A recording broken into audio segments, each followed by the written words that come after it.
Hello, Ganesh sir. Thank you so much for joining me. I am very excited to play this rapid fire game with you. Thank you, Divya. I'm very excited to be here with you. Thank you, sir. Have you ever played this game before? No, I was a little nervous when you told me rapid fire. It feels like somebody's going to fire and I have to protect myself. But hopefully you'll not fire too hard. But I'm ready. Awesome. So what I'll do is I'm going to give you a few questions and you give me quick answers with possible solutions. Okay. Are you ready? Yes, let's go for it. Let's go. What is the best piece of advice you've ever received? I think to find solutions inside of me rather than outside of me. I was always looking for solutions outside. And I thought the problem always lied outside with people, with the situation. But I think the best piece of advice I got was to look for solutions within. And if something shifts within, then things will shift outside. Beautiful. The next question is, could you suggest a mindful way to handle conflict, external and internal? You know,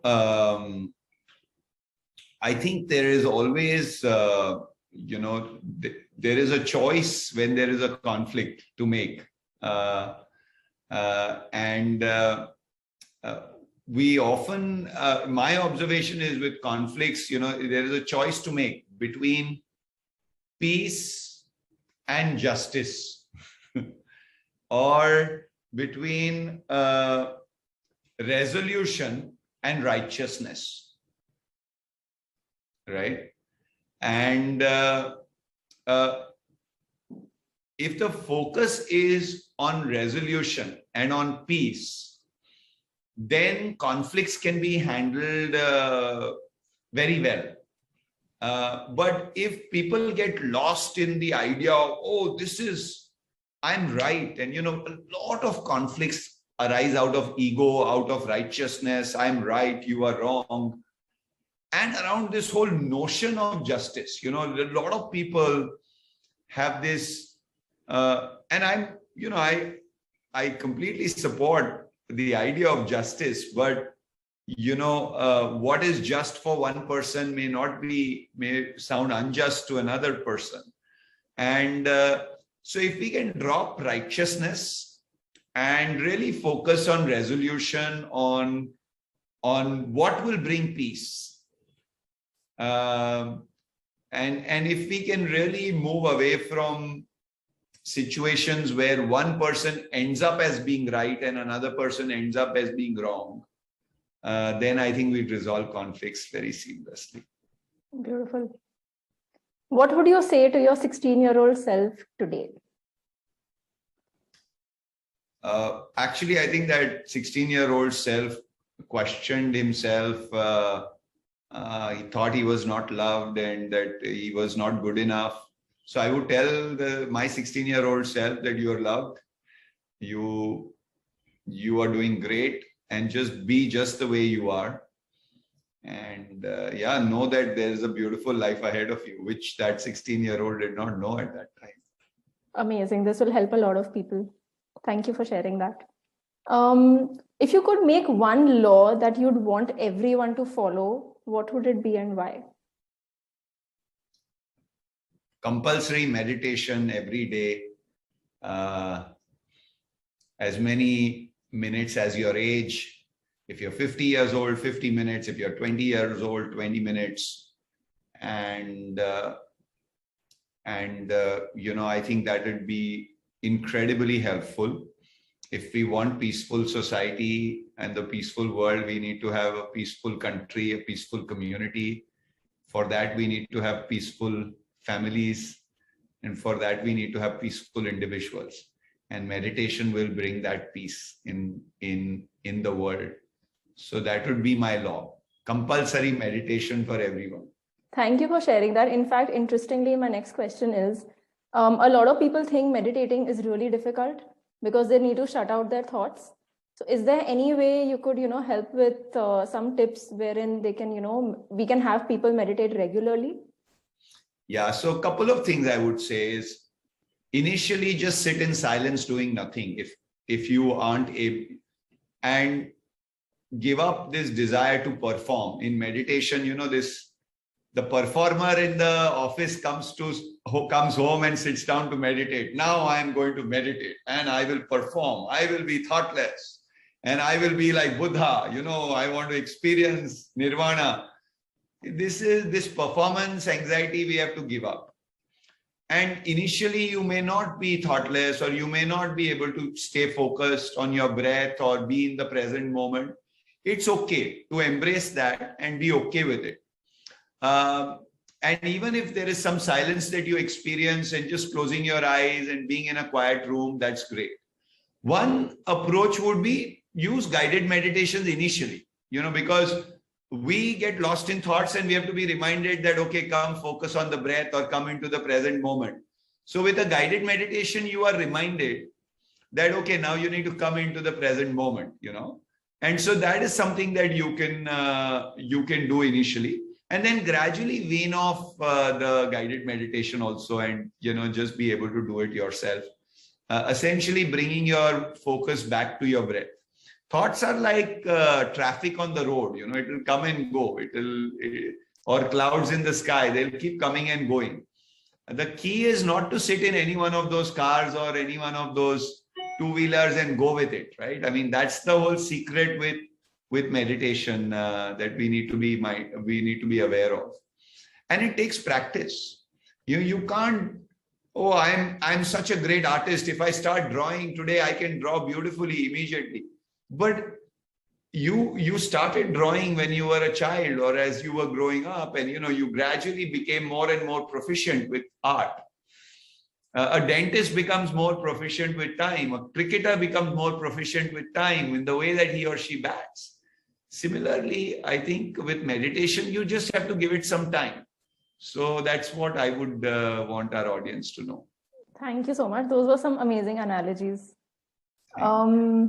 My next question is 3 ways in which men can deal with their emotions in a healthy way. First one is to become aware of their emotions. I think men generally tend to become too numb, and they are not very aware. So I would say becoming aware of the emotion, writing down what that emotion is and writing down how they're feeling. And then, the third thing would be finding the root of that emotion. Where was it that they first felt that emotion? And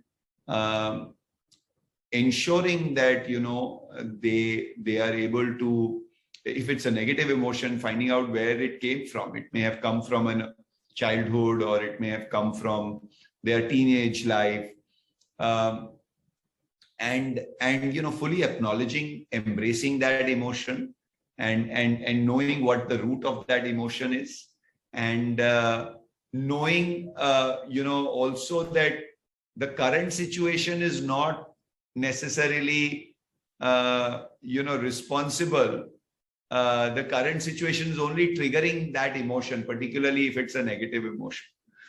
And another piece of advice for all men is to use their heart a little bit. I was this very rigid person, and it's very difficult for men to have tears in their eyes or feel, to express love. So many times, they will not tell their partners for many years that I love you, because they think it's not, and they can't express their emotions also. So to be able to express all of those emotions that they feel in a healthy way, in a beautiful way, I think is important.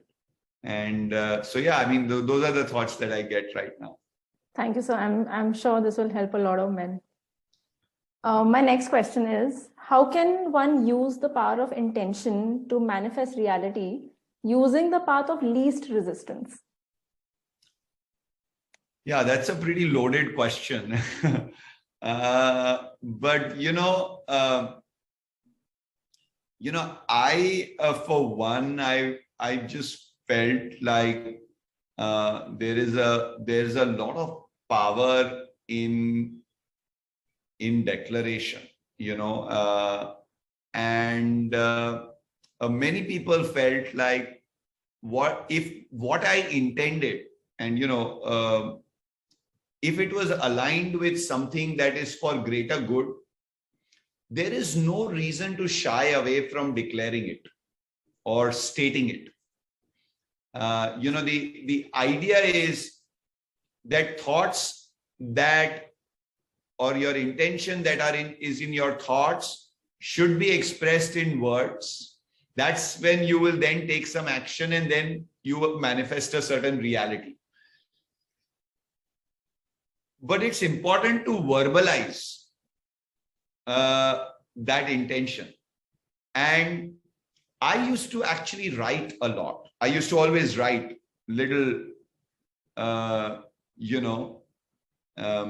little pieces that I felt, this is what I intend. And at the cost of sounding boastful at times, when there was a big goal, or I intended, like, for example, with my work counseling in every school, it felt like, oh, this is such a big lofty goal, or it's such a lofty intention. It's okay if people feel like that. But if it's genuinely coming from your heart and it's going to serve a greater purpose, for me, the most important piece is verbalize your intention and declare your intention. And then naturally, the universe starts to align around it. And you could declare it in public, or you could just declare it on paper and kind of reaffirm that for yourself. And there's a lot of power to declaration in my experience. An intention that is declared, that is stated, that multiple people have heard, that you have written down, or you've created an image for, those tend to manifest quite beautifully. I will apply this immediately. Thank you, sir. My last question is, what's the one relationship advice you'd like to give people? Not to possess the person you are in relationship with, knowing that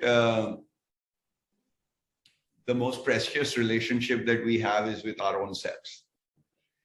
And unless we learn to love ourselves, we are a bottomless pit. Doesn't matter how many people come and love us and how many people we are in a relationship with, we're still going to feel something is missing in our lives.